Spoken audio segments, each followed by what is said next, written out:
दोस्तों बहुत बहुत स्वागत है आपका अपने चैनल पर। और मैं अभिषेक शर्मा सबसे पहले तो आपको सावन के तीसरे सोमवार की बहुत बहुत शुभकामनाएं देता हूं। और इसके साथ साथ आप लोग कुछ अलग देख रहे होंगे, आज देख रहे होंगे कि चश्मा लगा हुआ है। चश्मा इसलिए लगा हुआ है, फ़िलहाल तो मैं इसको निकाल के रख देता हूँ, लेकिन आजकल आपको काफ़ी जगह ये देखने मिल रहा होगा कि काफ़ी लोग चश्मे लगाकर घूम रहे हैं। आई फ्लू बहुत फैल रहा है एमपी के अंदर, लेकिन कुछ ऐसे ज़िले हैं जहाँ पर ज़्यादा फैल रहा है। तो हमारे बुंदेलखंड में भी ये काफ़ी फैल रहा है, काफ़ी देखने को मिल रहा है। तो प्रिकॉशंस आप लोग ले लीजिए।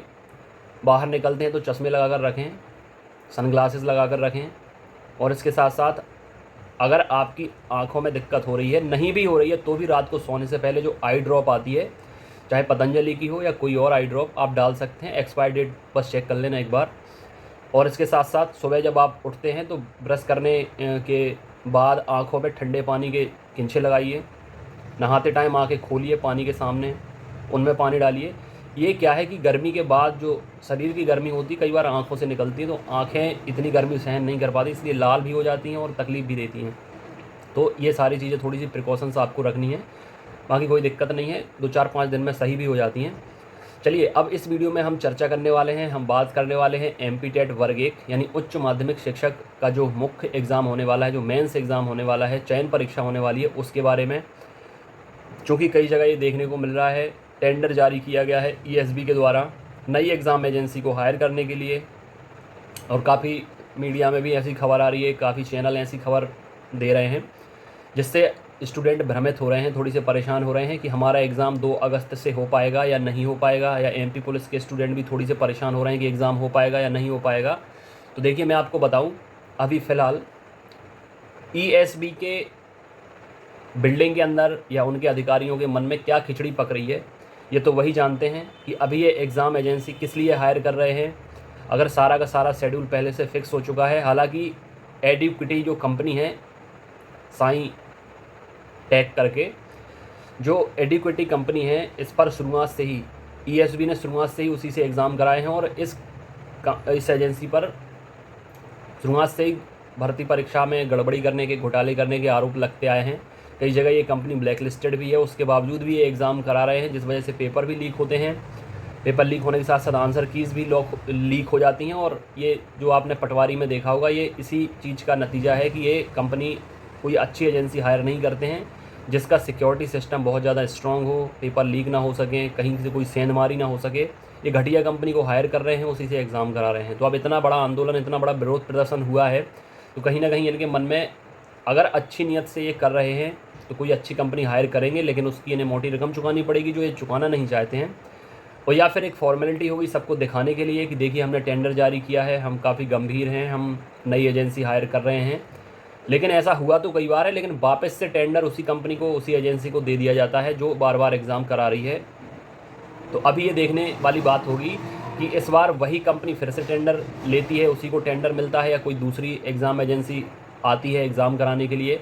लेकिन अगर कोई एग्ज़ाम एजेंसी आती है, नई एग्ज़ाम एजेंसी आती है, तो उसको कहीं ना कहीं अपना कंटेंट तैयार करना पड़ेगा, ऑनलाइन टेस्ट तैयार करने पड़ेंगे, उनको चेक करना पड़ेगा कितनी शिफ्ट में एग्ज़ाम हो रहे हैं, कितने पेपर उन्हें बनाने हैं, कौन कौन से एग्ज़ाम उन्हें कराने हैं, उसका पैटर्न क्या है, सिलेबस क्या है। थोड़ी सा टाइम टेकिंग ज़रूर रहेगा उनके लिए।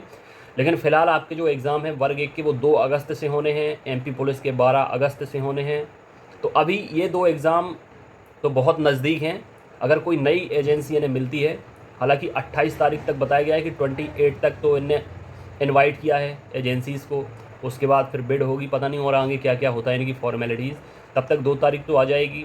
अब एग्ज़ाम डेट ये बढ़ा रहे हैं कि नहीं बढ़ा रहे हैं, क्योंकि सबसे बड़ी बात ये है, सबसे प्रॉब्लम वाली बात ये है, इस साल का जो शेड्यूल है वो इतना ज़्यादा टाइट है ईएसबी का कि बैक टू बैक सारे एग्ज़ाम होने हैं, कहीं कोई स्लॉट खाली नहीं है, बल्कि एग्ज़ाम ज़्यादा है और समय कम है, और आचार संहिता भी लगनी है, इलेक्शन भी होने हैं। बहुत मुश्किल हो जाएगा इनके लिए कोई भी एग्ज़ाम डेट आगे बढ़ाना या चेंज करना। तो अभी फ़िलहाल वर्ग 1 के एग्ज़ाम 2 अगस्त से दिख रहे हैं।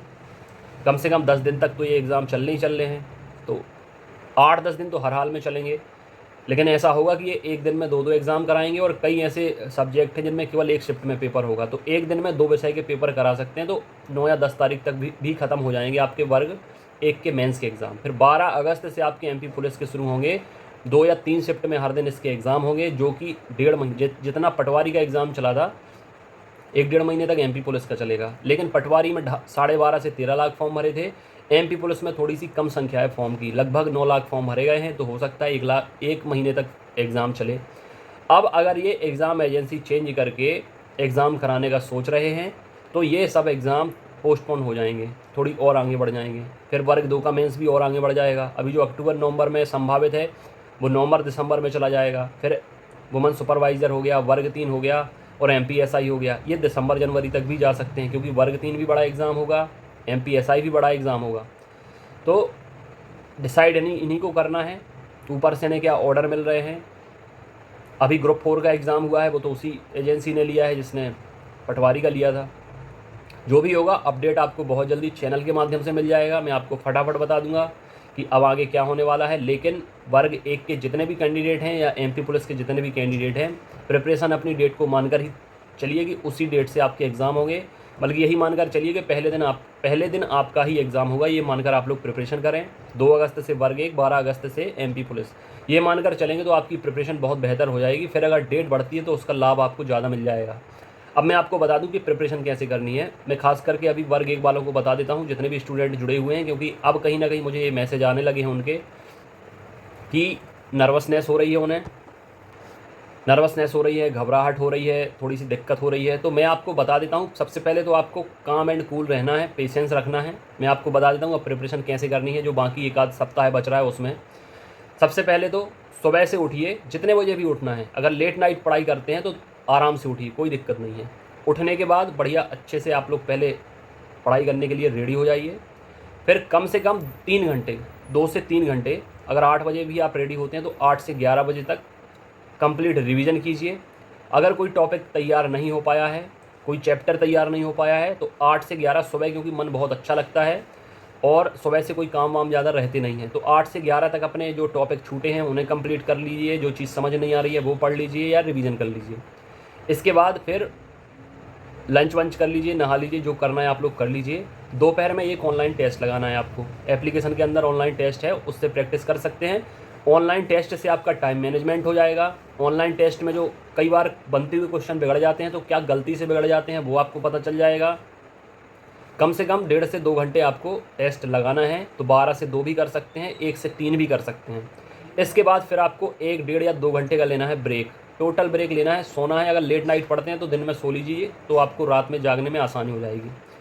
4, साढ़े 4, 5 बजे तक आपको उठ के फिर से आपको चाय वाय पी के तैयार हो जाना है। थोड़ी घूम सकते हैं, जो भी आपको करना है आप कर सकते हैं। फिर से 2 घंटे आपको रिवीजन करना है या टेस्ट का एनालिसिस करना है कि कौन कौन से क्वेश्चन छूट रहे हैं, किन टॉपिक से छूट रहे हैं, कौन से क्वेश्चन नहीं बन रहे हैं।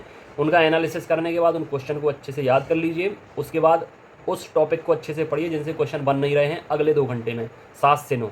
फिर आप डिनर कीजिए, इवनिंग वॉक कीजिए, थोड़ी घूमिए फिरिए, जो ज़रूरी काम है वो कर लीजिए। फिर नाइट में फिर आपको एक ऑनलाइन टेस्ट लगाना है एप्लीकेशन के अंदर, 10 से 12 या 11 से 1। उसके बाद फिर आपको सोना है। तो 2 ऑनलाइन टेस्ट और 5 घंटे, 3 घंटे का स्लॉट सुबह का, 2 घंटे का शाम का रिवीजन के लिए, या जो टॉपिक छूट रहे हैं, जो समझ में नहीं आ रहे हैं, जो आपका वीक पॉइंट है, उस पर काम करने के लिए। बस फिलहाल ज़्यादा परेशान होने की आपको ज़रूरत नहीं है, इतना भी कर लेंगे तो बहुत अच्छा आपका स्कोर हो जाएगा। एक बार मैं आपको बता देता हूँ, जनरल कैटेगरी से अगर आप बिलोंग करते हैं, मेल कैंडिडेट हैं, तो 100 में कम से कम 80 to 83। अगर फीमेल हैं तो 80। ओबीसी या ईडब्ल्यूएस कैटेगरी में आ रहे हैं तो कम से कम 78 के आसपास, 77, 78। फीमेल हैं अगर ईडब्ल्यूएस या ओबीसी कैटेगरी की तो 75 के आसपास।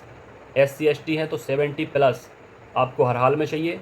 बाकी फिर डिपेंड करता है कि आप किस विषय से एग्ज़ाम दे रहे हैं। ठीक है, फिलहाल इतना मैंने आपको बता दिया। काफ़ी हेल्पिंग, काफ़ी सपोर्टिंग ये वीडियो रहेगा आपके लिए।